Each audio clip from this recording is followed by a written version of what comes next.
Mars One will establish human settlement on Mars in 2023.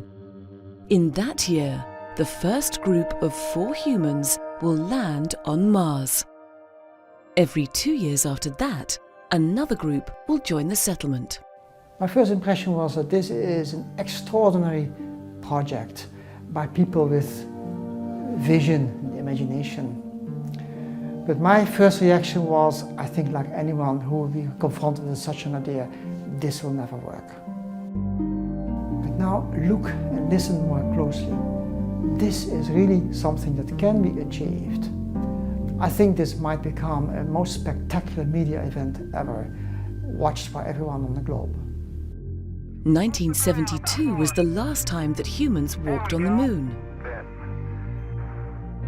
No human has ever gone as far as Mars. Mars One has designed a mission that is much simpler than previous designs for Mars missions. The most significant simplification is that the crew is actually going to stay and live on Mars with the intention to remain there for the rest of their lives. We will finance this mission by creating the biggest media event ever around it. Everybody in the world can see everything that will happen in the preparations and on Mars. This is going to be a media spectacle. Big Brother will pale in comparison. The whole world will be watching and experience this journey. Mars One paid visits to major aerospace companies around the world. In these meetings, they confirmed to us that they can supply the required equipment. For every component, we have at least one potential supplier. All these suppliers have written letters of interest for Mars One. As for financing, this is going to be a private enterprise. Only private firms are going to contribute. No political mumbo-jumbo, no taxpayers' money will be involved. Only people like myself and many others who are enthusiastic about the program will contribute. This is the plan. In 2016, a communication satellite and a supply mission will be sent to Mars. In 2018, a large planetary rover will be sent to Mars. It will drive around on Mars to find the best location for the settlement. In 2020, living units, life support units, a rover, and more supplies will be sent to Mars. The rovers will prepare the settlement for human arrival. They will extract the inflatable section from the living unit. The life support unit will prepare the outpost for arrival of the humans. The crew will depart in September 2022, when the settlement is fully operational and habitable. They will be flying to Mars in a transit habitat, with a lander attached to it. 7 months later, in April 2023, the humans will land on Mars, the next giant leap for mankind. This project seems to be the only way to fulfill humanity's dream to explore outer space. It is going to be an exciting experiment. Let's get started. Mars One invites you to join us in this great adventure. For more information, visit mars-one.com.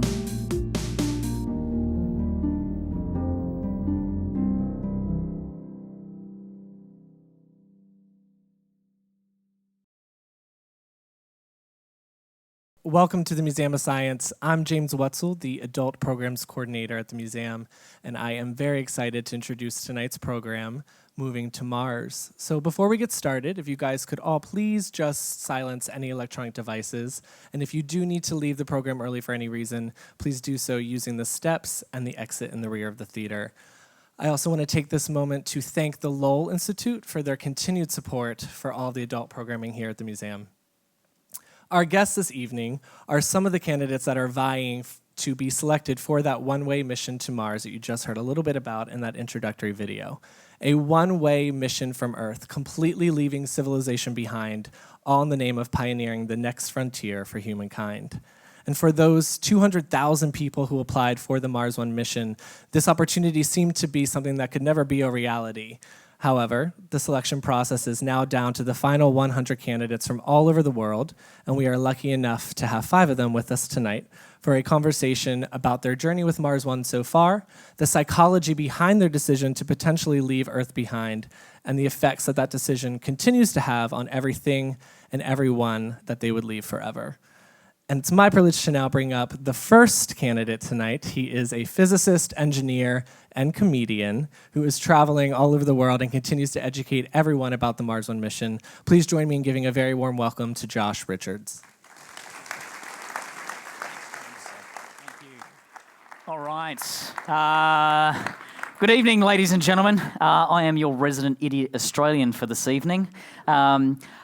Quick question, quick show of hands. Who here prior to that video had heard of Mars One before? Multitude of you? Great, okay. Another question for you. Who here, if they had the opportunity to go and explore the moon, would take it? Okay. How about Mars? How about going there and staying for the rest of your life? Just the 5 people at front, great. So that is a relatively old video. It is the best one that we had for this evening, but I unfortunately have to share with you that since this was first announced about 4 years ago, the project's been delayed about 4 years. So this is the goal. This is what we're all about. This is the idea of having human beings set foot and live on another planet. The idea of humanity becoming a dual planet species. In order for us to make this a reality, you saw some of the steps during the video there before, but before we start living on Mars, we actually have to learn how to live on Mars while we're still here on Earth. So this is quite clearly not Mars because it has blue skies, greenery on the bottom, and oxygen that you can breathe when you step outside. This is essentially a mock-up of the habitat that will essentially be living on Mars. Except it's here on Earth. We're planning to build several of them scattered all around the globe so that we can see how we work together in teams. The biggest challenge in all of this is not the technology, it's not necessarily even the funding or any of that stuff, it's finding 4 people that won't murder each other on television while you're watching it in HD.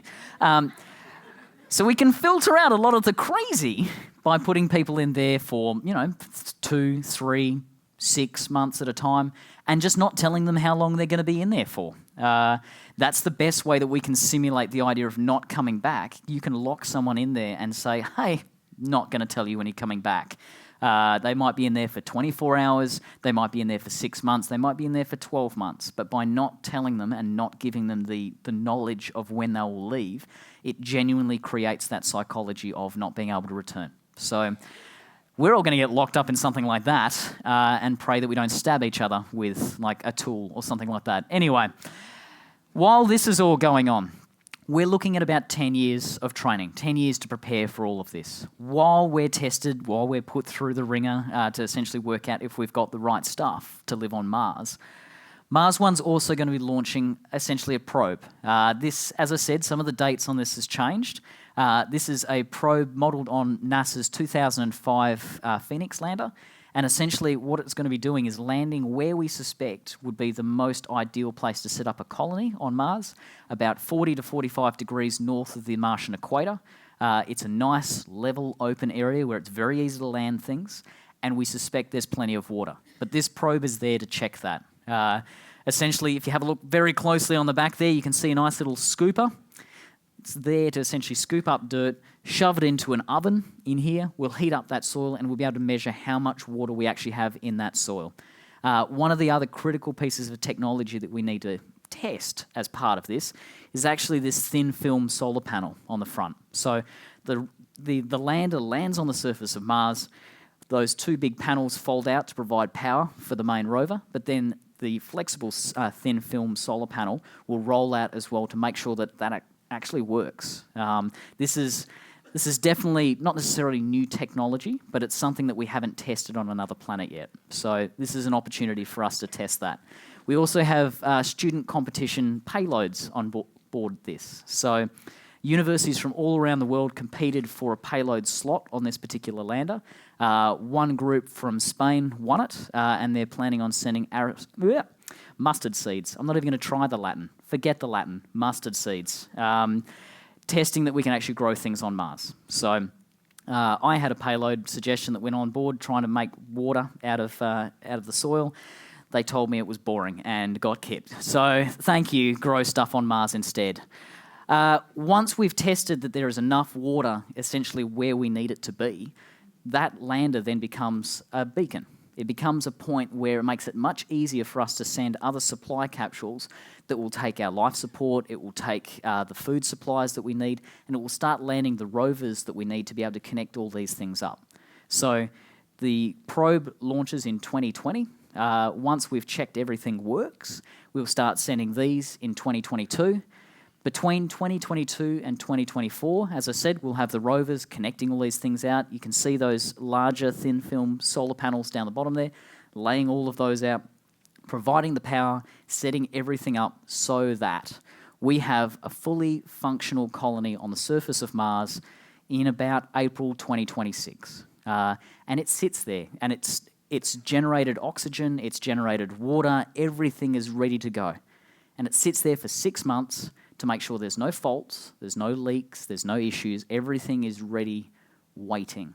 Because in September 2026, 4 idiots strap themselves into a tiny tin can and rocket off into the darkness of space, never to come back. Because if you missed that in the video at the start, we're not coming home.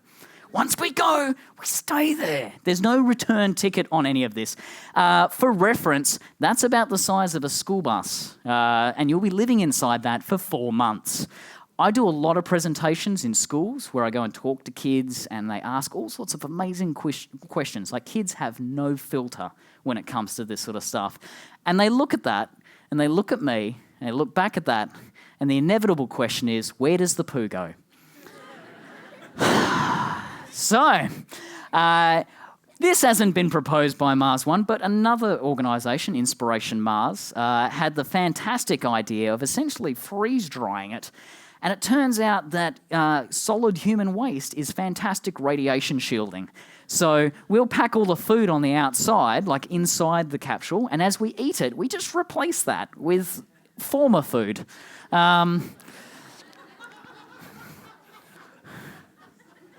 No one said going to Mars is glamorous. Anyway, if you have a look, we've got 2 boosters on the back. We've got 2 solar panels essentially to provide power on the way there. On the front, that tiny little capsule thing, that's what we land in. So we'll spend 7 months living inside a tiny tin can covered in our own waste before we launch into a tiny little capsule and land on a cold, dead planet that hates us. That's the goal. This is the goal in the end. As I said, we launch, we spend 7 months trying to get there, and this is the end goal. The other thing I mentioned there before is that, when we land, we'll be living inside these living habitats. You can see these are quite nice. It's all very plush. There's a little area here for repairing our spacesuits. There's a nice big TV to keep us entertained, nice bedroom, some horrifying green stuff that I'll get to in a minute. It all looks very plush and it all looks very comfortable. Kids ask me, will you have Xbox? Will you have PlayStation? I say both. Legitimately, because we have to keep ourselves psychologically active, and there's no better way to do that than Gears of War. But, we have all this, and it's all, again, it all looks very comfy, very soft, horrifying green stuff in the back, and it has to look that good, and it has to be that comfortable, because we don't come back if you miss that. This is the bit that horrifies Mum. You'll probably hear some stories about how candidates talk to their families about this idea of going one way to Mars. I'll share mine with you. I was living in the UK at the time, and I'll get to my story a little bit, but essentially I made the decision that I was going to do this, and the best way for me to do that was to write a post about it on my website. I have it scheduled to go out on the Monday, and I was going to call Mum on the Sunday. Something happened. I didn't get to call Mum, so she read about it on the website and then called me on the Tuesday going, "Why don't you love us anymore?" And I had to move back to Australia. Anyway, the one-way thing is what trips everyone out. Everyone goes, "That's horrifying. How could you possibly do that?" It's legitimately not the worst part of this entire endeavour. The worst part of this entire endeavour is having to go vegan for the rest of our lives.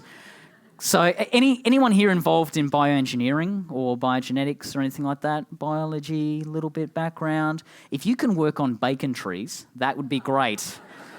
Really appreciated. Different candidates have responded to this. So we'll be trying to grow our own plants, trying to grow our own food as quickly as we can to become Earth independent. Different candidates have approached this in different ways. Some have already started to become vegan. I've gone the other way.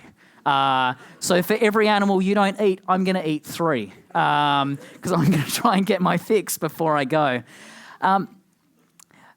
So all sorts of different people from all different backgrounds applied for this. This is unfortunately a bit of an out-of-date slide.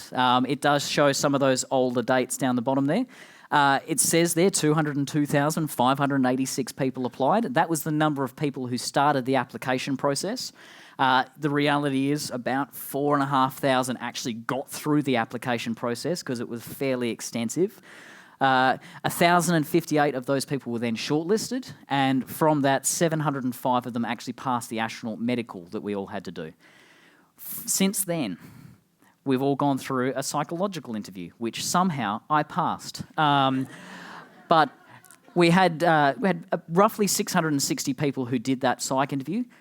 They left us waiting for quite a considerable amount of time, and during that time, quite a few people had the forethought to sit down and go, you know what, I don't think I want to go to Mars. And they left. So we had the 705, but only 660 actually went to that interview. And from that, they selected 100 candidates. We have had a few candidates over time drop out from that 100, and they've been replenished by people who probably should have made it, but we had to set a limit for 100 people. So as you can see, all sorts of different backgrounds. It was open to all nationalities. You know, there was no restriction on gender. The only real restriction was that you were physically able, over the age of 18, and wanted to go and die on Mars. There was no educational requirement, the argument being, if we're going to send you to Mars, we want to teach you the things that you're going to need to go on Mars, not what you think you need to go to Mars. So there was no presumption of knowledge. The idea being we can teach you what we need to teach you. We don't want you coming in and assuming you know everything already. So very large variety of different people. The percentages here have changed slightly. I think it's 35 now. 35 Americans out of the 100. So you guys are very well represented. There's 7 Australians. There's a whole mixed bag of people from all over the world. But it's currently an even gender split, and it will remain an even gender split all the way through. The next stage of selection for us is essentially cutting the group from 100 down to 24, which, again, will mean 12 men and 12 women. So Mars One's intention at the end of all of this is to send a crew of 4, and that will be 2 men and 2 women, because why wouldn't you do that? 12 white guys walked on the moon. Why would you send another dude? 4 more guys on... Anyway, moving on. This is what I was doing when I applied to become an astronaut candidate. So I said I'd mention my story a little bit when I said, I wanted to do lots of stuff. I was at the Edinburgh Fringe Festival in 2012. I'd been working as a professional stand-up comic for about 6 years at that stage, and this is what I was doing at Edinburgh. This is Keith the anger management koala. Keith stands on stage. He screams obscenities at people for about 45 to 50 minutes and then leaves. There are clips on YouTube. Please don't show your children. Wow. Anyway, I used to lose about 2 pounds in sweat every time I did this show. It's like performing in a sleeping bag. I had just finished performing Keith at the Edinburgh Fringe in 2012. I'd had the idea in the back of my head for several years that I wanted to do a show about sending people one way to Mars. Because I knew that we had the technology to get to Mars, we didn't necessarily have the technology to come back. I knew that we hadn't left low Earth orbit since 1972. So I was like, what is wrong with humanity? Let's just go. Like, what is so special about Earth? Let's just leave. Let's go to Mars. I don't care about coming back. What am I going to do? Dress up as a koala again? Like, let's just do it. And so at the end of Edinburgh Fringe, I sat down. I'd moved to Brighton in the UK, and I sat down in a Starbucks and typed "one way to Mars" into Google, and I found an organisation saying, hey, if you want to go to Mars one way, we're going to help you. I've been working as a stand-up comic now for about 8 years. I blend in science with everything that I do. I go and visit schools. I don't take the koala to schools. I actually set fire to the suit last year. It was very therapeutic. But I hadn't worked... Comedy was something that had taken quite some time for me to get to. So I originally studied applied physics and a bit of psychology at the same time, strangely enough, because you may as well understand what's wrong with you.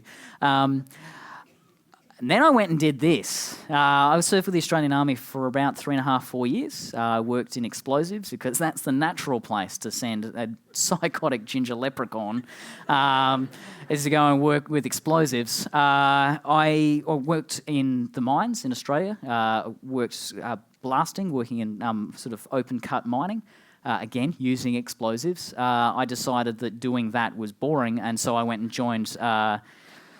I went and joined the British Commandos, which was a little more challenging. It was definitely something I don't recommend for any of you.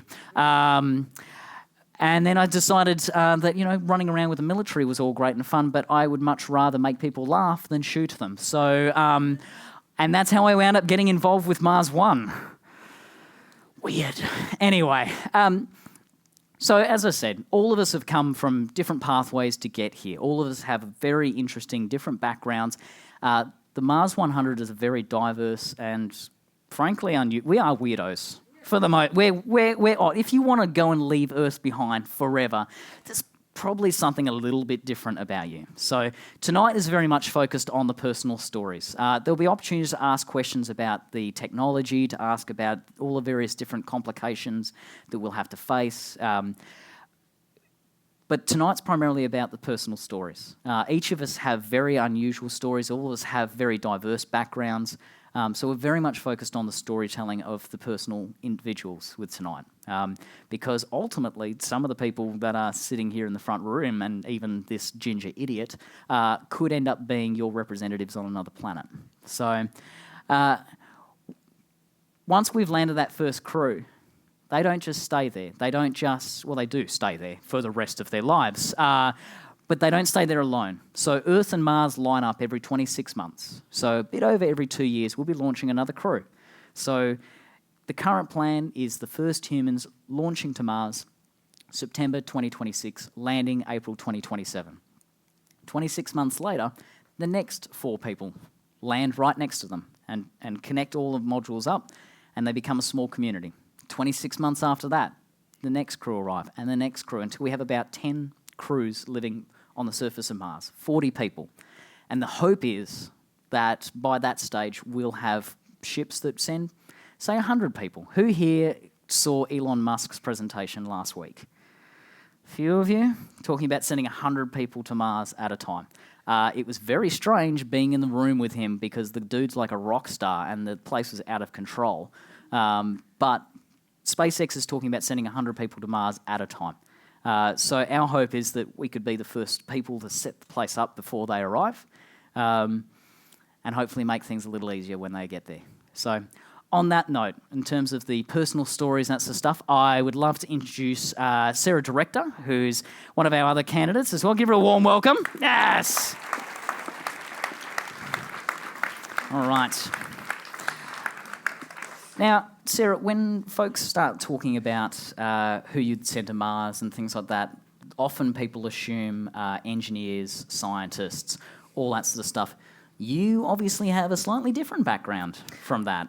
I do. Well, I have half of the science background. I did major in biology at school. I've been into science my whole life. I was a dinosaur kid, not a dolls kid.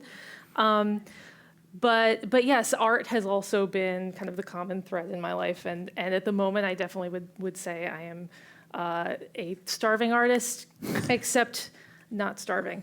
So yeah, it's great to kind of be kind of different from what people expect of an astronaut candidate. Favorite dinosaur?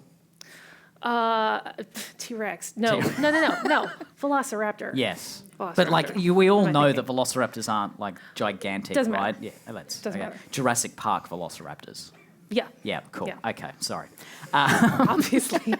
Would you have velociraptors on Mars? Let's steer back towards Mars. Anyway, so obviously bringing a different approach to the idea of colonising Mars rather than that traditional kind of hardline engineer all the way through to get there. You're very much bringing in that human side of things again. I suppose the question then becomes, in terms of human relations and things like that, how did your family respond? Actually, it was my family that that kind of started this whole thing rolling. That's seriously asking you to get out of home. Like that's. It's true. I was living at home and unemployed at the time. That may have something to do with it. I don't know. My dad and actually my whole family is, a bunch of space nerds, sci-fi nerds, etc. So my dad sent me this email one day, like, have you seen this thing? Like, they're trying to send people to Mars. You should do it. And I was like, yeah, totally. You gonna do it with me? He would have. He decided he was a little too old. I would disagree, but that is what he said. So so I kind of went forward with their blessing, which seems to be very unique. Everyone is very like, oh my God, your family is into this? Like, what's happening? Because, on my side of things, again, Mum was mortified. Yeah. Like, called me crying, and has only just started to come around to terms with it because I go and visit schools, and she's like, oh, he's doing good things and all this stuff. Whereas your parents are like, go. Yeah. Get out. It's because my parents are the coolest. I mean, yeah. So, obviously, turning around and saying that you're potentially launching to Mars in 10 years' time, that, in my experience anyway, hasn't done wonders for long-term relationships. Yeah. Yeah. Actually, I mean, it's kind of the opposite. Leave them wanting more, sort of thing. Right. Actually, no, I've been dating and I'm now engaged to a wonderful person. Awesome. We're getting married in December, and we basically kind of just have the outlook that anything could happen. Maybe we don't get funding. Maybe I get hit by a bus. It doesn't really matter. Like there's no point in like ruining the last maybe 10 years of life on Earth because of like maybe going to Mars or wanting to go to Mars. I don't know, live with one foot out the door. Yeah, again, different people have. I've heard various different stories over time, but I know that in my case, I've very much focused on making the most of the next 10 years. What can I do in 10 years, like in these 10 years before I would go? So yeah, it's interesting that it hasn't been a barrier to getting engaged. Well, actually, that is largely due to my fiance Evan, who is here. Just being extremely understanding and supportive, I think definitely above and beyond what one might expect. His kind of rationale about it is that there are a million reasons why a relationship might end, and many of them are really dumb. One of the people moving to Mars is like pretty low on how dumb that could possibly be. It's also pretty awesome. Like, if you're going to break up, if you're going to end it, like, right. Sorry, got to go to Mars. Right. I mean, he's got a fantastic bar story for the rest of his life. Legitimately use that. But yeah, I wouldn't be mad. Excellent. Yeah.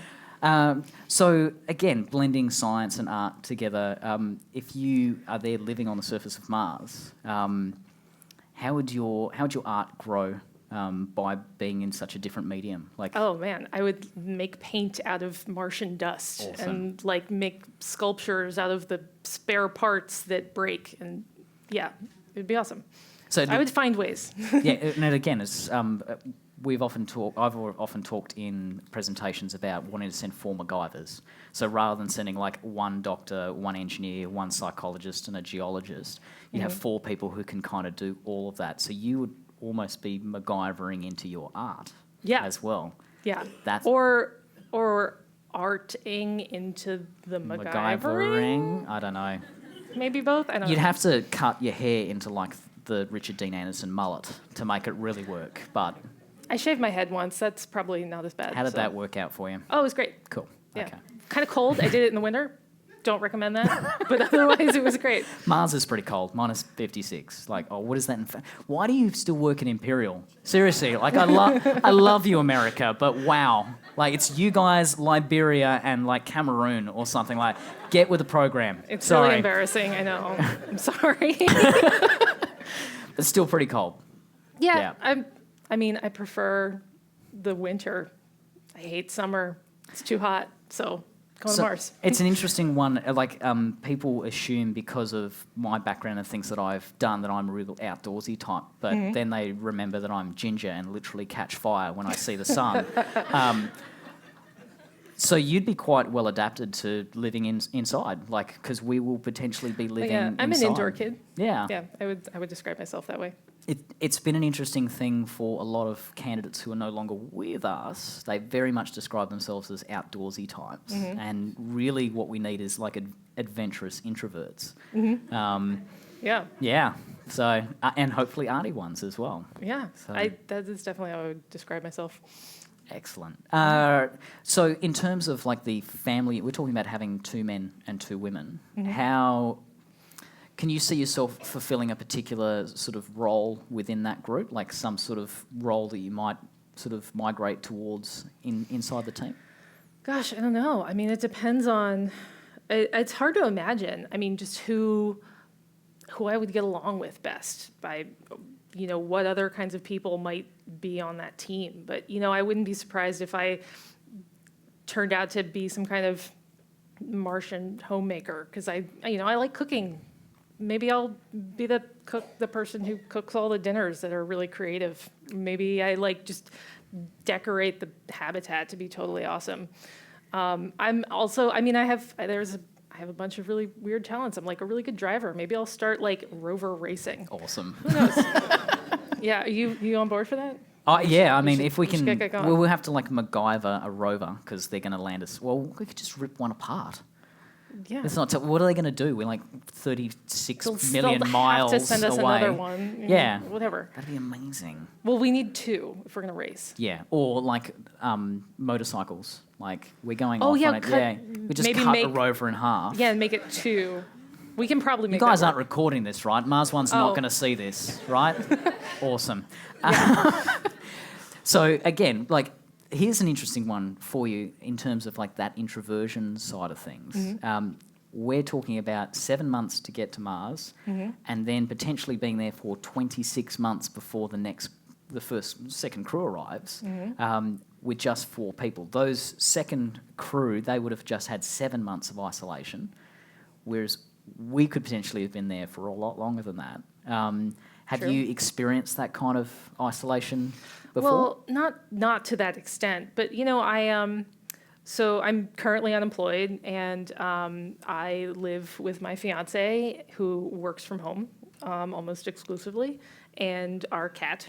And so there is a lot of time that we just spend, the 3 of us, hanging out in it's bigger than that space, but even so, it's been working for us for a very long time. Of course, I do still see people, but on the whole, it's like, I don't go as stir crazy as plenty of my peers who I would describe as extroverts do in 5 minutes. Fair enough. All right. Well, hopefully not too much of an adjustment to move from one planet to the next. Oh yeah, So barely. brilliant. All right. I thank you very much for joining us up here. I'm sure we're going to have you back up for a discussion a little bit later on. Sounds good. But if I can introduce, we have, like I said, give Sarah a round of applause. So as I said, all sorts of different backgrounds, all sorts of different sort of home situations, things like that. So there's a few home situations you might not expect people to then want to go and sign up for one-way missions to Mars. But I want to introduce you to a couple of interesting people who are probably in a situation you might not expect. So if I can get Dan and Yari to join us up on stage and give them a round of applause as they do. All right. Have a seat, folks. Now, can you tell me how you two met? Just straight off the bat. Like just... Through Mars One. Yeah. Yeah. You are, in fact, our Mars One couple. So, like, run me through this, how it all happened, because it just kind of sprung up on me. I'm like, they're what? Well, I'm really shy. If I could see everybody's faces here, I probably wouldn't be able to speak. So I was getting ready for a couple of interviews after making the 1058. And I knew our Daniel was doing PR for the military, so I saw him give tips to other candidates. So I asked him, hey, can you give me some feedback on this interview, on this video? We started talking. We made a good connection. It wasn't like romantic or anything. Then we moved from like talking PR to working out at the same time. He was in El Paso, I was in Somerville, and we would just after work we would text each other, be like, hey, I'm going to start the P90X workout, I'm doing this one, and then he would do the same one. So it went on for like a couple of months. I don't know, it was like almost 2 years ago. At least that's my story. Yeah. And she sticks to it too. Yeah, we started talking because everyone was getting ready dealing with media, doing interviews, and I had experience with training people on how to give it or how to be in an interview. And I was volunteering, my experience for the other candidates, and Yari took me up on that. And from there, we just kept talking, working out together, we were both healthy and fit, but, staying fit. And then we were getting ready to do the interviews with Mars One, and part of that, the different candidates, we were all Skyping with each other, asking each other questions, and we just got to talking one day, and neither one of us was doing anything for Christmas. So she said, what, do you want to come to Boston? I'd never been to Boston. I was like, yeah, sure. The tickets were a little high. This was 2 weeks before Christmas. Yeah. Well, I have to interject here and say that you didn't actually answer. I said, well, come to Boston if you want. And I went to bed. The next morning I woke up, he's like, oh, I got my tickets, but I'm going for New Year's. And then I was like, oh, okay, well, good. I'll get to meet a candidate. At this point, both Sarah and another candidate, Chris Patil, the three of us lived in the same neighborhood, and we knew nothing about each other. So that's an interesting thing that I've heard quite a bit about through different candidates, is that often we're living in very close proximity and yet haven't met. Yes. I know of 4 Australian candidates that all live around Brisbane, and none of them have ever met each other. So it's strange that we've almost gotten used to the isolation, that distance already, and don't feel compelled to physically be in the same space. Well, I don't know. We keep in touch. Well, yeah, okay. Maybe the Australians just suck at it. Yeah, probably. No, I'm sorry. But yeah, I mean, he was in El Paso, I was in Boston. We met up. We had a really good time. Now, when she says we met up, I came to Boston for New Year's Eve. She was going to do the first night here, show me around Boston, and I was supposed to go back. Because of, I don't know if anybody remembers, the slightly record snowfall of 100 inches. The airline canceled my flight, and so I had to find another one which extended my stay out to Sunday. I had to be back at work on Monday. But that gave us more time to get to know each other. This was just 2 friends meeting. We weren't expecting to start dating each other. Neither one of us wanted to get married. Just like Josh was like, no, we're never getting married, none of the family stuff. We've got our own life. Focus on our life, our career, Mars. Go to Mars. Yeah. Whoops. But moving forward, we we really enjoyed like each other's company. We didn't decide to start. We continued talking and working out. We didn't decide to. We met again because I was going to Boulder, and just things got more interesting. But we didn't decide to date until later after the announcement of the 100. And during the announcement, we were together. We said, let's see what happens. Let's be together that day. And so I made it into the 100, and we weren't going to check our email until it was public. But I got a second email asking for a photo for the announcement. And so I was like, did you get an email asking for a photo? No. And so that's when we realized that he didn't make it and I did. And it was hard. It was hard because at this point I was like, he's really competent. I trust that he can go to Mars. And so at this point I was like, what? Why didn't you make it? I was so conflicted. He was fine. He was like, I'll just apply next time. But then at that moment, we decided that we were going to start a relationship, and he was looking to go to school since he's been in the military for 15 years. And so, like, one of the options could be that he can move here, be in the National Guard, and go to a school here in Boston. That's the option I chose, by the way. Yeah. So we started dating a little bit from a distance before you got all your paperwork to move out of El Paso and move to Boston. Anyways, moving forward, on his way to Boston, we both got an email almost at the same time, and in our email, it was right after we signed contracts with Mars One, the 100. On our email, they were letting the 100 know that 6 people didn't follow, or didn't sign the contract and left the 100. So at that same time, they were telling 6 other candidates if they wanted to join Mars One.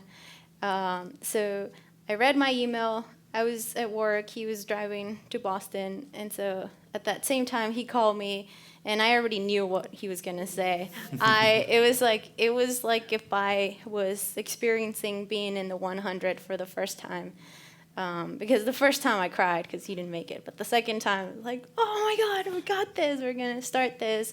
So I just want to make clear, we decided to date before, like knowing that he wasn't gonna be part of the 100 or the 24.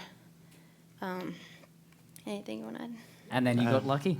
And then Both we got of you lucky. really lucky. Yeah. And a year later, we got married. Yeah. And now we're living.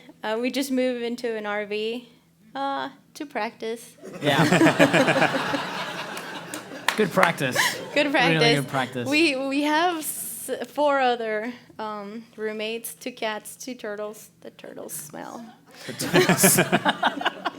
They do. We have to clean them every 2 days. So it's good practice, fixing all the systems. Sorry. But that's pretty extraordinary. That through everything, not only did Mars One bring you together in the first place, but you could potentially be going to Mars together now. Yeah. That's pretty extraordinary that you've both been through such, and you've had that trial separation almost of like the potential that maybe one goes and the other doesn't, or follows along later, or so it's definitely an interesting dynamic for the other candidates to see how you guys have dealt with that.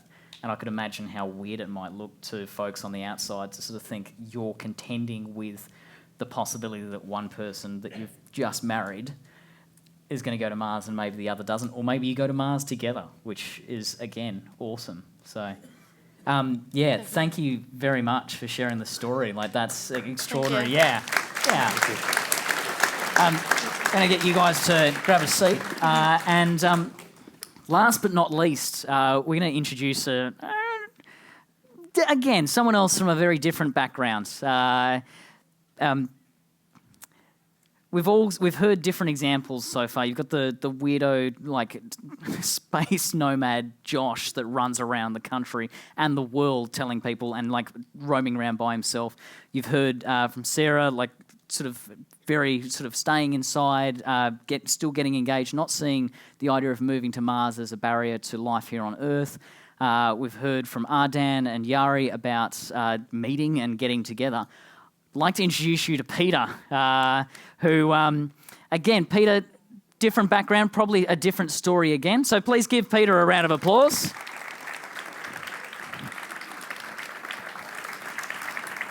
So, Peter, we've heard, three very different stories so far. You, on the other hand, have been married 20 years.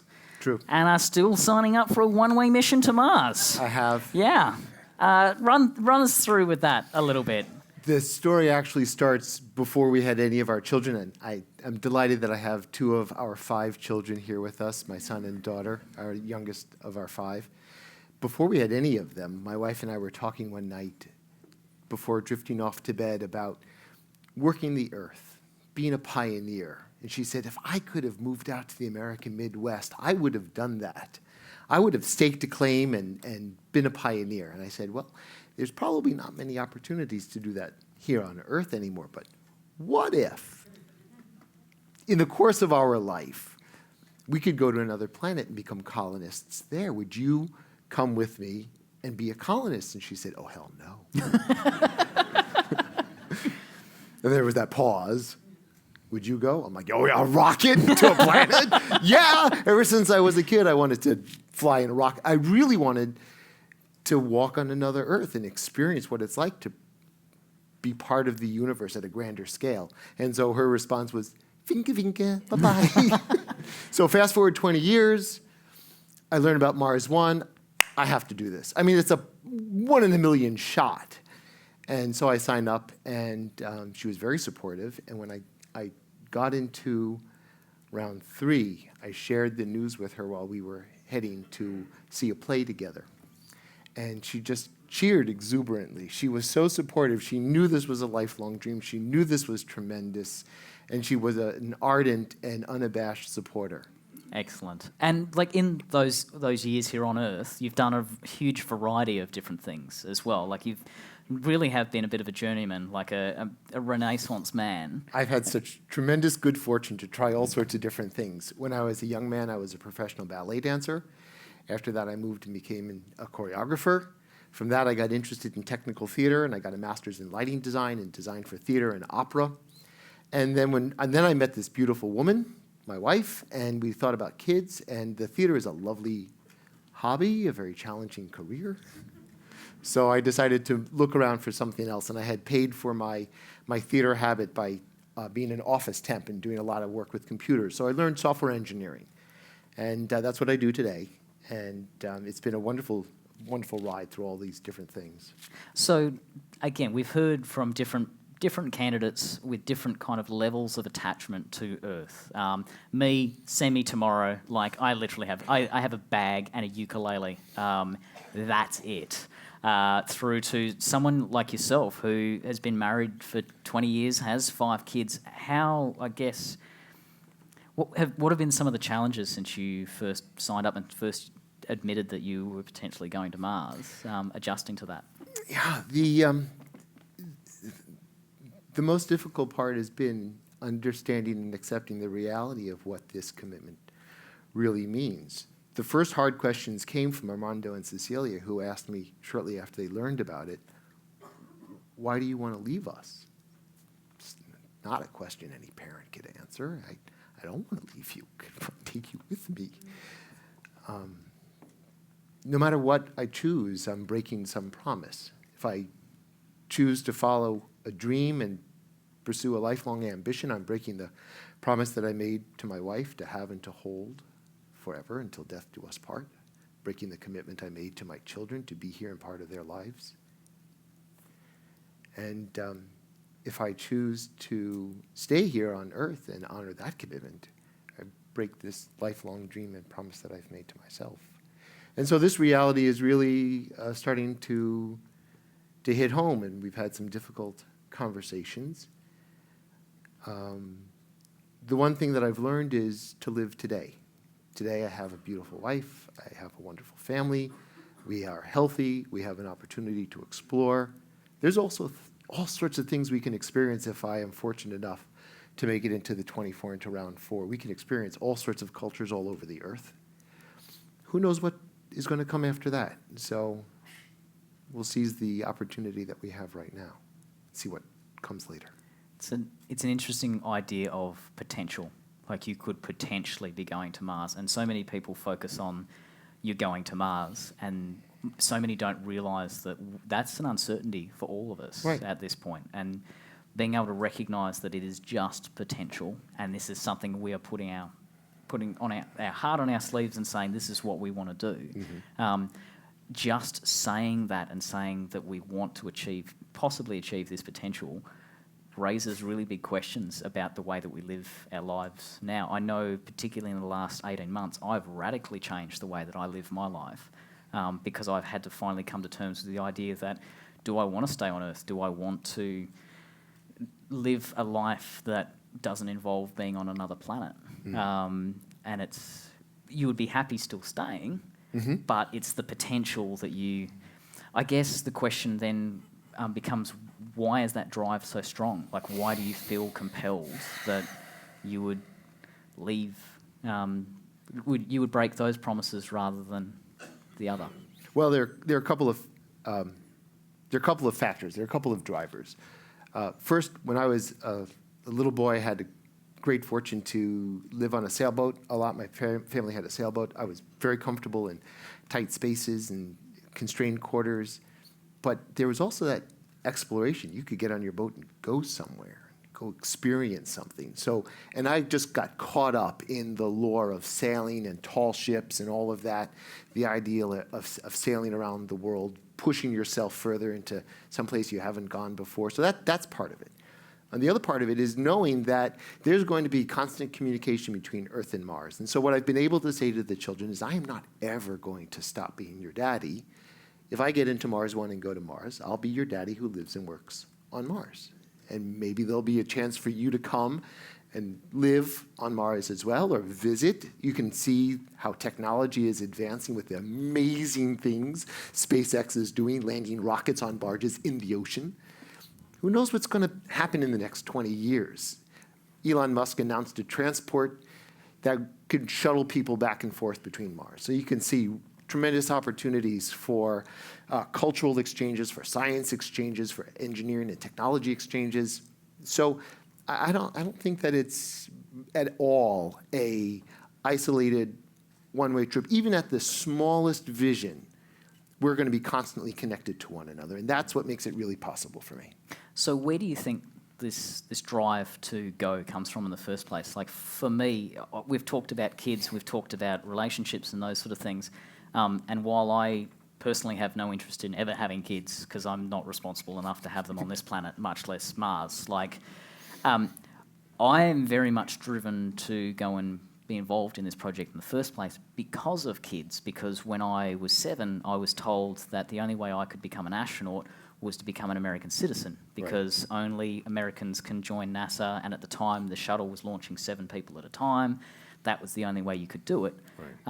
My drive for wanting to go and live on another planet is that we'll have a generation of kids in 10, 15 years' time who can be taken out into a park somewhere, have Mars pointed out in the sky and told people live up there, and if you want to live there too, you can. Why were you so drawn to being involved with Mars One, and what was the draw to make this a reality? Fabulous. There are a couple of aspects to that. One, of course, is that desire to explore, see new things, that curiosity. I was always the kid just walking out of family events and walking away from things to go see what I could see, walk off on my own.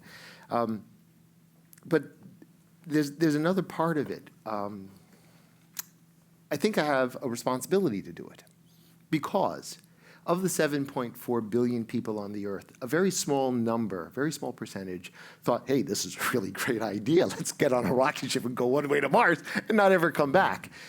And that's natural. Most people spend their entire life living in the same 50, 60-mile radius from the area where they were born and raised. So naturally, there's a small number of people who are interested in uprooting themselves and going and living someplace else. Of that small percentage, there's a still smaller percentage of people who are capable of doing it, are suitable. You know, they've got a reasonable education and they're healthy and they would be accepted into consideration. Of that small percentage of a percentage, there's another small percentage of people who are very capable of doing it. They can form high-performing teams. They can work collaboratively. It's not about their ego. It's about the success of the mission. They have the right focus.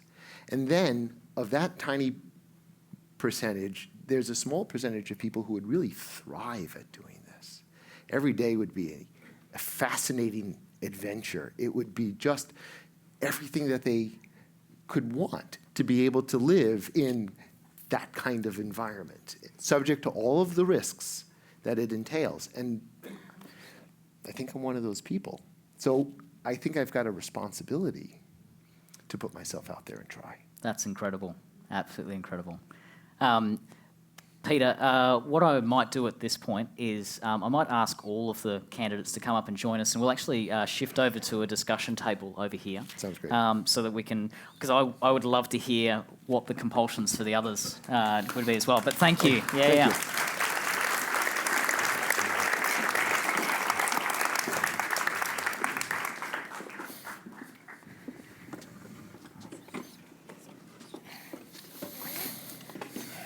Right, so I might jump straight off. One of the things that you said just then, Peter, as well.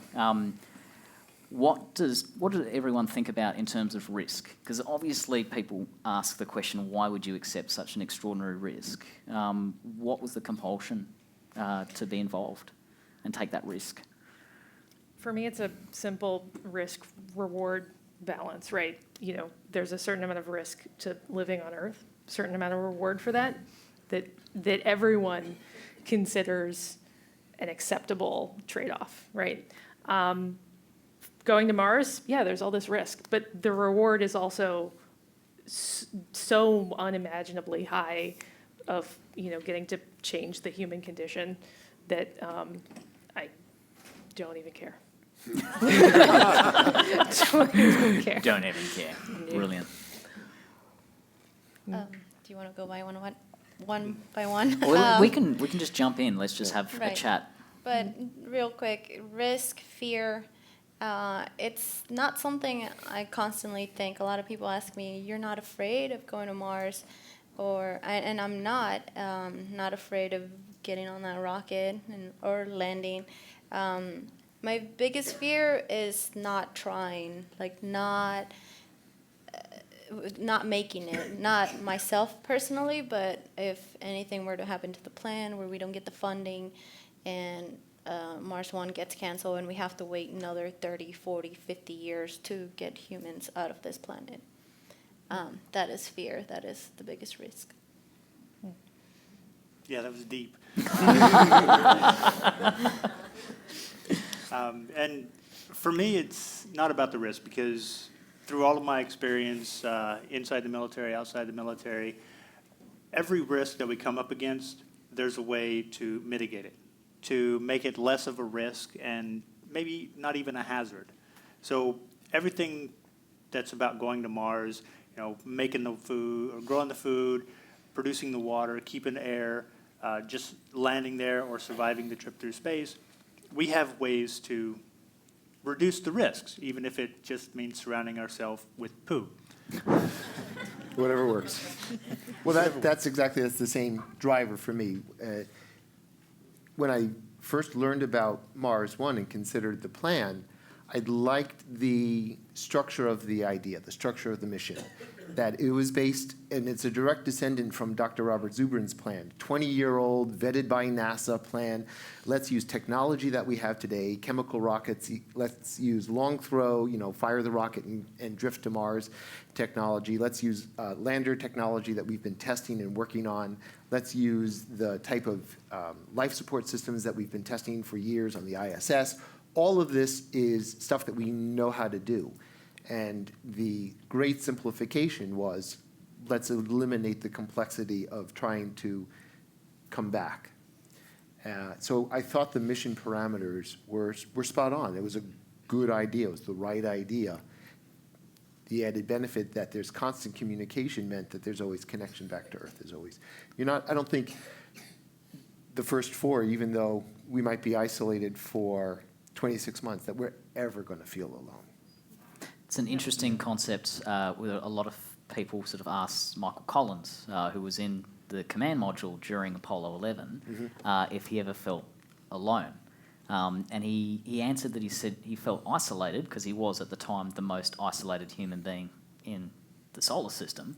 But he never felt alone because he was being continuously hassled by mission support and ground control who were on the radio to them all the time checking in. And the only respite and quiet he got was on the dark side of the moon because they couldn't get through to him. Right. So it's an interesting concept between being alone and feeling isolated. Right. Do any of you have any thoughts on that? I love the idea of our self-sufficiency. That's what will make this mission succeed. Find the right people, teach them what they need to know, and the right people are those who are adaptive, who are creative, who focus on solving the problems. We don't know what we're going to face there, but we do know that we're going to have to keep ourselves alive. We'll have a limited amount of materials, and we'll have to use that to sustain ourselves, to handle whatever situation arises. That really appeals to me. So it was interesting. We had a Mars One meetup very recently. There was about 20 candidates who were there, and we ran team building activities during that. And I set them. I was running the team building at the time, and I set them the challenge. And I explained that again, MacGyver has 3 very clear parameters that are involved. It's a challenge to be completed, a set list of resources, and a fixed amount of time to do it. And much of the challenges that we would have living on Mars would probably be MacGyver-type challenges of what do we have, what do we need to do, and how long do we have to do it. So I guess, how much experience have you guys had in those sort of challenges? Dan? Right now, we mentioned that we're living in an RV. It's one of the tow-behinds, and we plan on living in it permanently. Now, I lived in it alone before coming to Boston. I lived in it for 8 or 9 months, and then towed it all the way here. In Arizona? El Paso, Texas. Texas. Yeah. And Warmer than here. Slightly. It did get below freezing, but because I was living in it, had no problems with it.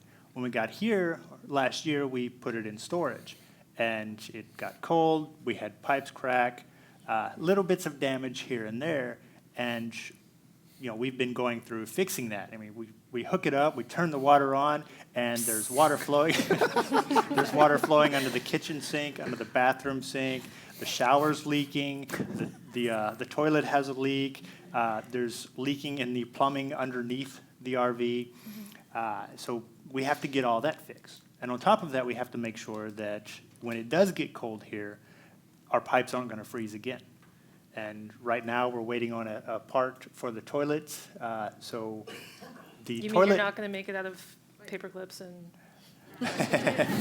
We don't have a 3D printer yet. We have to use what works. But right now, we have a jug of water that sits in the bathroom, and we fill it up each day so that we can flush the toilet. Excellent. It's So we're practice. gonna be setting you two on actually fixing the toilets on Mars, I hope. If that's all it takes to Well, send me to Mars. I don't know how We many need a volunteer general to fix people the know, toilet. but the toilet is arguably one of the most complex pieces of equipment on a spacecraft. Right. Exactly. So we're just I'm glad you two are Not getting if in it's practice just going on the early. wall. Yeah. Yeah. Plumbing is very important. Thank goodness there's gravity on Mars. It helps. Yeah. Make sure it all flows downhill. Do you all know about the Apollo 10 floater? Yes. Yes. The transcripts of the Apollo 10 floater is hilarious to read. For anyone that isn't aware, like the Apollo modules didn't have toilets; they just had plastic bags. And has anyone here ever pooped in a plastic bag? You know, this might be a good I conversation. wouldn't recommend it. Yeah, let's talk about it later. It's not good. So obviously, like a whole variety of different challenges. We've talked about relationships. We've talked about is there something that you're all specifically excited about living on Mars in terms of a day-to-day type thing, an opportunity that you'll have living on Mars that you might not ever have here living on Earth? I want to see the stars. Yeah. Oh, yeah. I want to see what they. I want to float Like, for in real? zero gravity. One of the things that I've consistently said that I want to take to Mars, and some people look at me strange, is when I go to Mars, I want a shovel. I'm a shovel. I'm not an archaeologist. I'm not going to be out there digging for life. I just want to dig, see what's down there, and build from it. We have research going on talking about building bricks out of moon dust and Martian dust, and I want to be a part of that. So our first kind of Martian brick builder. Yeah. Yeah, awesome. Well, our goal will be Lego. self-sustaining. And to do that, not only will we have to be able to grow our own food, but we'll have to be able to create our own protected habitats. As wonderful as these habitats are, they're significantly unprotected. Mars doesn't have a thick atmosphere to protect us from small objects falling on our heads at great speed and with great force. So at some point, we're going to have to create habitats that are not only comfortable and secure and safe, but protected from the dangers until such time that Mars can provide those kinds of protection. I actually itself. apologise. I've put this on the wrong slide, but if you have a look on the next one, Oh, there you go. one of the things that Mars One's talked about for quite some time is covering with about 5 metres of soil, which is, I don't even know how 5 many feet meters that is. is. Yeah. We need like a meter or so About for 15 feet. radiation. 15 feet? Okay. Yeah. So a bit of protection there, but obviously having larger habitats would be... Actually, I don't know if you notice, it's kind of like way in the back there, but all There's the way one. to the right, there's a structure that looks like it's built out of bricks. Yeah. That's hollow. So that is, the eventual goal to not. Use the Oh, a pointer! Oh my God, magic. right there. There's a little building right there. It's a cute little building. So yeah, that is actually, part of the goal of being Our tests. self-sufficient. Yeah. Yeah. Before I forget, did you not get the memo that we're eating crickets on Mars? Oh, Yes, yeah. So I do the When you thing said about vegan vegan, but diet. like I try not to crickets and who's up for cockroaches for breakfast? I said crickets. Wow. No, they're ground up into burgers and stuff. Yeah. Yeah. We have to Cockroach be creative burgers. about this. Okay. Doesn't You sound know, appetizing. Come on, mealworms. has anyone here tried like a cricket, a fried cricket, or a mealworm or anything like that? Yes, How we did you have. find them? I see Crunchy. a couple of hands. Actually, not that bad. Yeah. Like culturally, we have a problem with insects and things like that here in the But you eat West. lobsters. like, Those are giant sea bugs. I mean, it can't be worse than hot dogs either. It's just like protein ground up. I do not eat your food here. I love hot dogs. It's What a koalas and snob. kangaroos all the way for me. What a snob. Should we open it for questions? Yeah, that would be fantastic. I'm sure there's a mountain of questions. Up here? Just quickly, folks, we've got 2 microphones that are going to be running up and down the aisles here. Please raise your hands. Please don't call anything out. We're going to be recording all of this tonight, and it's really important that all of the audio goes through an amplified device so that we can actually hear you on the final recording. So, where's our first question? Okay, our first question's over to your right. Hi. When do you find out when the final 24 and then the final 4 are going to be chosen? That is all dependent on how much and when Mars One receives funding to begin the next round. They have what they're going to do to narrow down the selection from 100 to 24 planned, but they need funding for it. Right now, they are hoping to get the funding secured to start it next year. All right, your next question's right here. Hi, thank you. Your stories are excellent. I love it. Thank you. I heard that it costs $1 billion to go to Mars, and it was my impression that it would only rich people were going to go. So I was wondering if you guys had to pay anything to be a part of the program, or how is it going to be funded? So there's probably 2 stories that have blended together with this one. The total cost for the first mission that we're talking about is $6 billion US. Are any of you millionaires? Not yet. Not yet, no. Not that I'm No. aware of. Not that I ever will. What has been talked about very recently is Elon Musk's plan to be sending 100 people to Mars at a time. his eventual goal is to have the cost of a return ticket to Mars and back down to about the median cost of a house here in the US. But one thing that was proposed early on was that it would cost roughly $500,000 US to buy that ticket or more to be on the first cruise. In my case, I'm not sure what it cost here in the US, but in Australia it cost about $38 Australian for me to apply, and that was the cost of someone to review my application, which had taken me 3 days to write. I don't know what it works out to exactly in US dollars. It's probably about 30 cents. The same. So it was a very nominal. It was a very nominal cost to apply. We don't have to buy any of the Mars One merchandise. We don't have to make any financial contributions. The only thing that is required is our continued interest and our compliance, our eligibility. Next question in the center to your right. Hi, I was wondering if you guys had given any thought to how you think the social fabric might evolve over time. You're going to a place. It's essentially you're going to be a small family and then maybe a small town at some point in the years to come. It's going to be very different from living in a country with millions of people. And how far do you see yourself going off the reservation with everything from social customs to politics and governance to beliefs, what have you?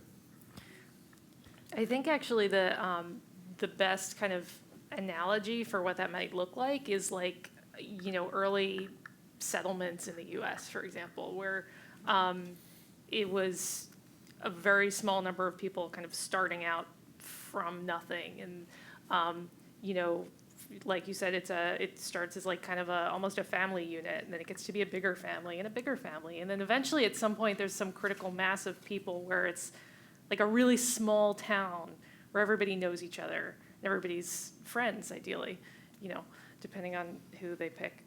And like, I don't know, maybe another analogy would be, being in school when you're a young kid. You go to a really small kindergarten where everybody, everybody. And then, eventually you end up at a college with thousands of people, and you know only the people who you interact with. It probably will kind of unfold in some kind of organic way that we'll experience kind of like that. But in terms of what the actual fabric will be, that's kind of up to us. We can pretty much do whatever we want in terms of creating rules and standards and,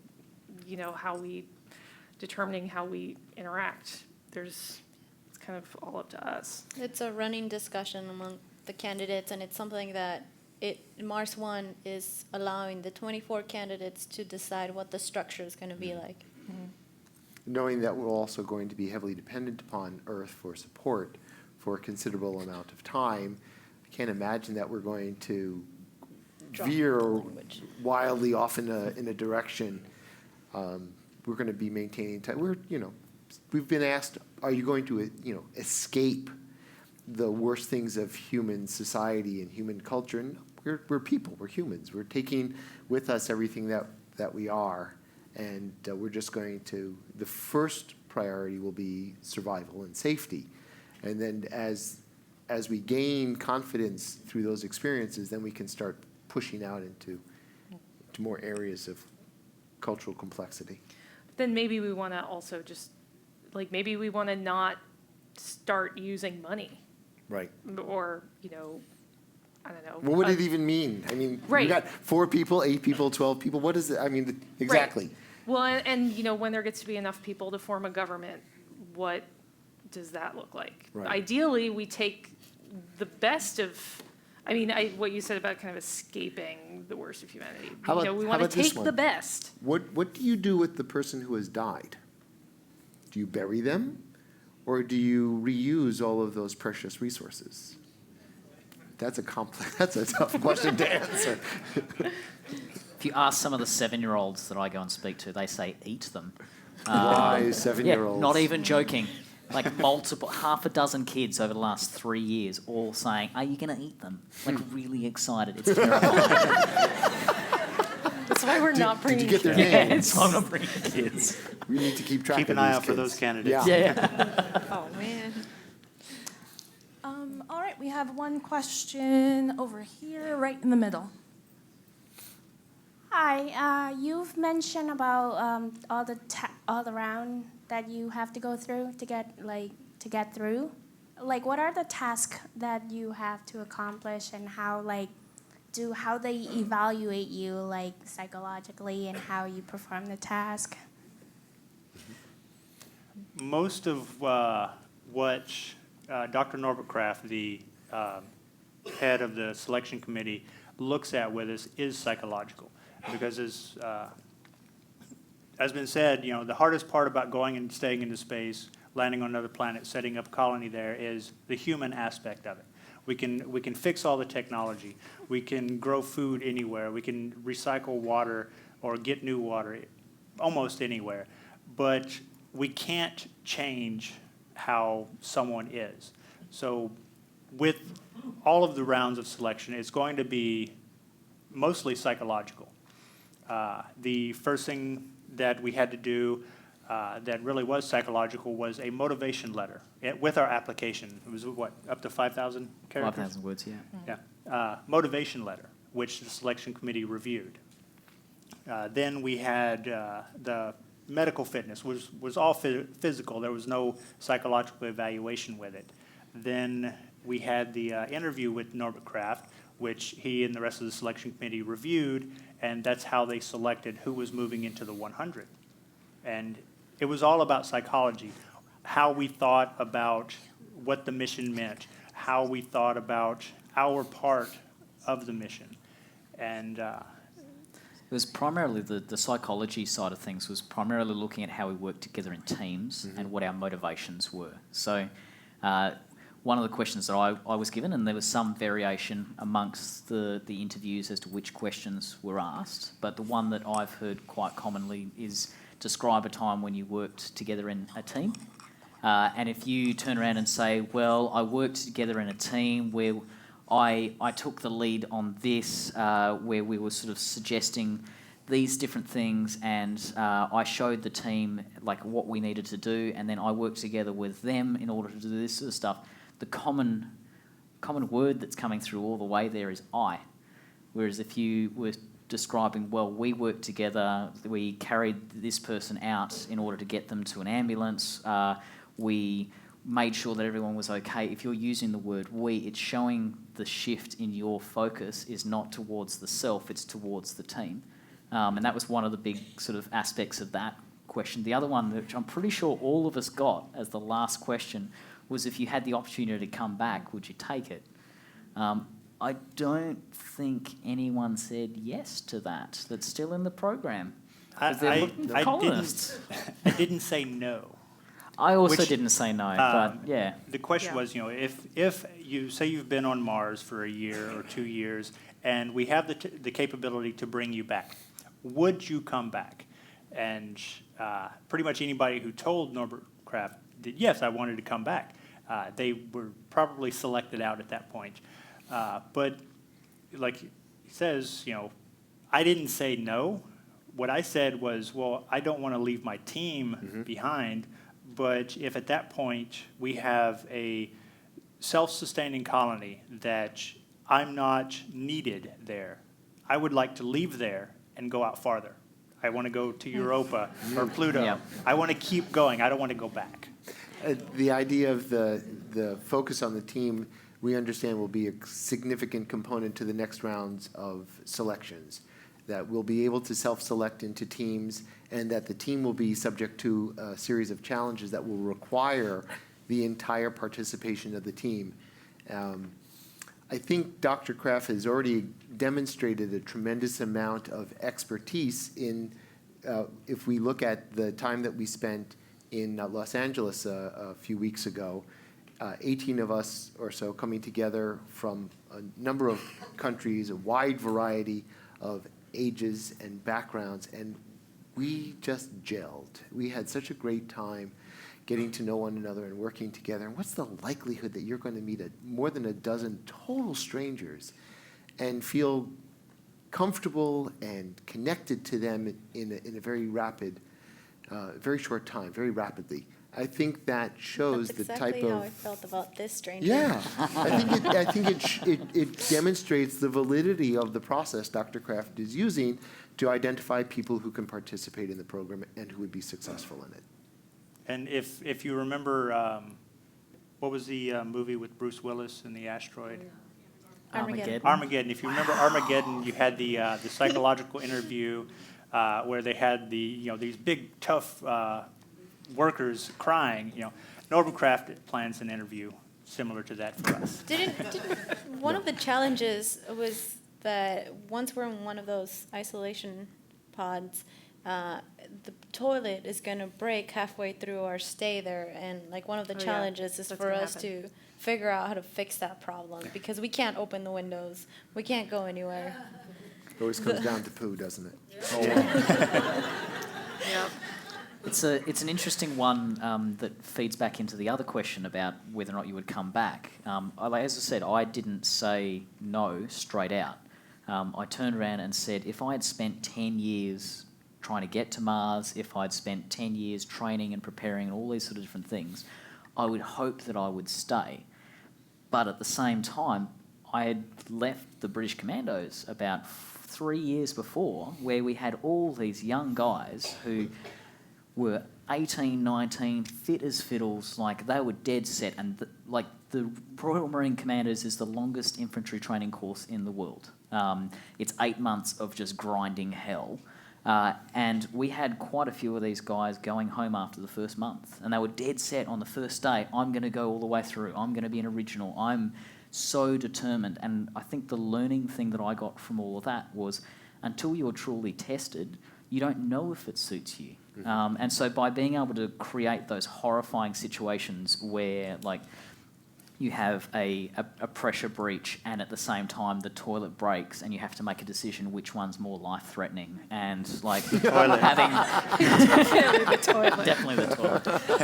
But until you've been sleep deprived for 4 or 5 days and had one challenge thrown at you after another, you don't really know what you're made of. And I think the experiences that many of us have had is that you are made of so much more than you think you are. You just don't know until you're tested and challenged.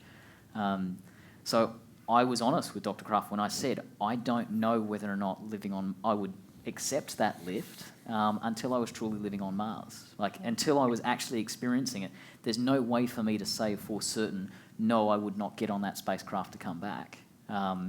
It's not until you're truly challenged, and I'm hoping that he will really punish us for quite a long period of time. He's promised it. Yeah, he has promised. He's promised that by the time we get to Mars, we will be so relieved to not have his tests. Yes. Next question in the front row. Yep. My father told me that there might be some way to create plants and a stable atmosphere on Mars. I was wondering how long that would take, if it would be easy, and if it will happen in any of the lifetimes that I can see in front of me. Can I grab this one? Go ahead. Just because I've literally just been at the International Astronautical Congress in Guadalajara, where Elon Musk made his huge announcement. At the same time, an Australian researcher that I know very well was actually presenting on how easy it would be to potentially grow plants in the Martian atmosphere. And when I say the Martian atmosphere, I don't mean planting trees and things like that in the exposed environment. I'm talking about sucking up that atmosphere, that highly enriched carbon dioxide environment, pressurising it to a reasonable pressure that humans would be able to walk into. They wouldn't be able to breathe it, but it would be above the point where our blood would boil if we walked in there. And plants would thrive in that environment. We'd need to add a little bit of oxygen in because plants have a cycle where they absorb carbon dioxide during the day and then they exhale during the night. So you need that balance between carbon dioxide and oxygen at the same time. But plants would actually thrive in a compressed Martian environment, a Martian atmosphere. So growing plants on Mars is potentially not going to be that difficult at all. We have to be concerned about giving them enough energy in terms of light and giving them the correct frequency so that they'll grow. But in the environment that we're talking about on Mars, it's certainly less challenging than growing things on the space station where plants don't know which way's up and which way's down. There is still a gravitational direction, and we can use that enriched environment, Martian environment, that they'll be able to breathe that carbon dioxide and grow much more effectively than they might in a normal air environment here on Earth. So, yes, we can do it, and it would be probably easier to grow things on Mars than it would be to grow them here on Earth. Excellent. All right. We have our last question in the middle, all the way in the back. Oh, the last one. Okay. No pressure. Yeah, no pressure. All right, cool. This is more like a personal question, you know? It's not like a scientific question. It's more like personal. You all guys have families and you have friends, everything. Like Peter, for example, you have kids, children. I just want to know how you guys are going to be able to communicate with them. Are you going to have like, I don't know, a Skype call, something like that? I just want to know that relationship is going to involve maybe to a higher step or a lower step. But I want to know how it's going to be, how you guys are going to communicate with your family, your friends, or I don't know. Well, go ahead. The trick with this is there's a time delay. What is it, like a half an hour? 4 to 20 minutes each way. Mm-hmm. Yeah, not even close. So you know we can email and send video messages and kind of many of the same things that we do here, but the challenge is kind of conversing. So any of us could make a video greeting and send it to anyone, and vice versa. But you can't sort of sit and like have a conversation like you do over Skype. Maybe in the best case scenario, when the Earth and Mars are closest, you could have a really weird conversation where you say something every 4 minutes. But that's kind of as close as we can get. And otherwise, we have the whole wide world of communication open to us, but in this kind of weird way that we're not really used to. So it's like, it's going to be really different. It's going to be it's going to kind of be a barrier that is there forever, that we can't interact with people on Earth in this way that we're so very used to. But in another sense, everything else is the same, right? You can imagine putting yourself back 200 or so years when you had to write a letter and it had to be carried, and it took 3 months before you got a response from somebody who had gone off to another country. So it's not that dramatic, but that's a really good point. It's the same kind of feel. It is, you put your thoughts down into some form of communication and send it off, and then wait patiently for a response. And so there's that, you can see it's exciting. There's, you've got mail, now means something different. On the other hand, it's going to be very difficult to maintain the same kind of connections. They will have to change.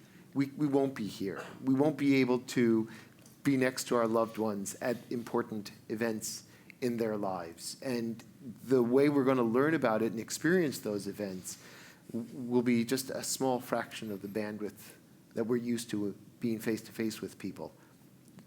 These are the costs that come with this mission. It's rolled up and part of the package. And I think we all accept that our lives will change dramatically in this manner, and we accept that. But we won't be leaving all of our family behind. Before we leave to go to Mars, we're going to spend 10 years or so training with 4 other people, as other teams of 4 are also training, and those people are going to be our family. So we're leaving some of our family on Earth, which we'll have limited communication with, but we're still going to Mars with 3 members of our family.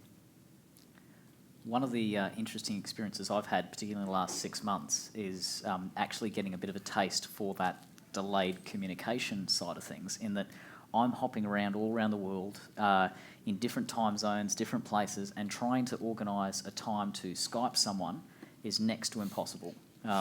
So what I've actually figured out now, and what one of my very best friends and I do, is that we pre-record video messages. Not video messages, audio messages. Mm-hmm. So you could, to set up a video message, you have to sit down, you have to look at a camera, all that sort of stuff. I can be walking from one place to another. I will get a message from my friend in Ireland, and I can sit there and very quickly record a 5-minute message of what I've been doing, all those sort of things, and she will hear it whenever she wakes up, like on whatever time zone. And so that idea of, rather than the instant messaging, but taking a little bit longer to record something and someone gets it on a slight delay, I have that experience every few days of, I've got mail, I've got a new message. It's like technology has come full circle. You sit down and you listen to it and you're like, this is extraordinary. And it's come full circle. So, brilliant. Great, wonderful. Well, please join me in giving a huge hand to these 5 candidates.